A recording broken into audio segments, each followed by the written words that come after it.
গাংনী থানা এবং পৌর ছাত্রদল, যুবদল, বিএনপি এবং জামাত অন্যান্য সংগঠনের নেতৃবৃন্দ সবাইকে জানাই গাংনী পৌর যুবদলের পক্ষ থেকে সবাইকে ধন্যবাদ।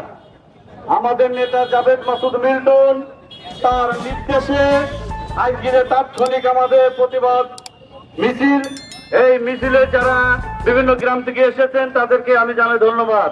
আসলে আপনারা সবাই জানেন শেখ হাসিনা ৪৫ মিনিটে দেশ ত্যাগ করেছে,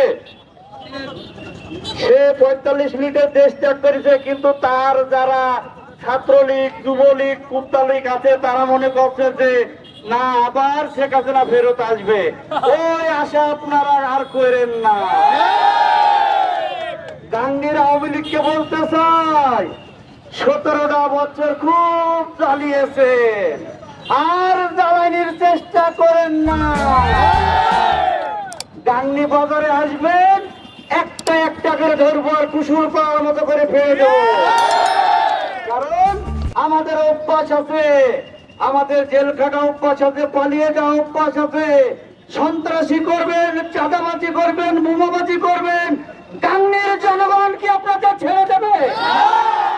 তাই আপনাদের বলতে চাই, গাংনীর যারা আওয়ামী লীগ করেন, যারা অন্য ছাত্রলীগ করেন, তবে হুঁশিয়ার করে বলতে চাই আপনারা গাংনী বাজারে চেহারা দেখায়েন না।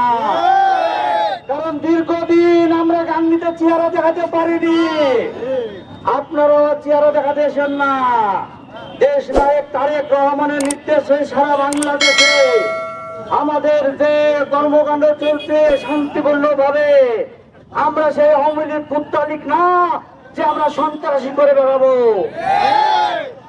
আমাদের নেতা জাভেদ মাসুদ মিল্টনের নির্দেশে শান্তিপূর্ণ সমাবেশ, এবং আমাদের যত নেতা কর্মীর উদ্দেশ্যে বলতে চাই আপনারা কিন্তু দুষ্কৃত লোকের সাথে বেড়াবেন না।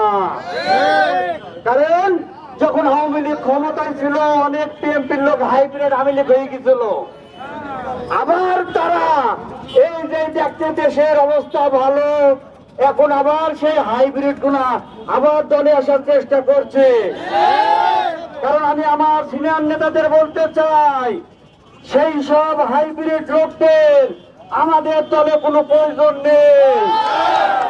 কারণ দুর্দিনে আমাদের সাথে ছিল না, এখনো তাদের দরকার নেই। তাই আমি সবাইকে ধন্যবাদ জানিয়ে আমার বক্তব্য এখানে শেষ করছি। সবাইকে ধন্যবাদ।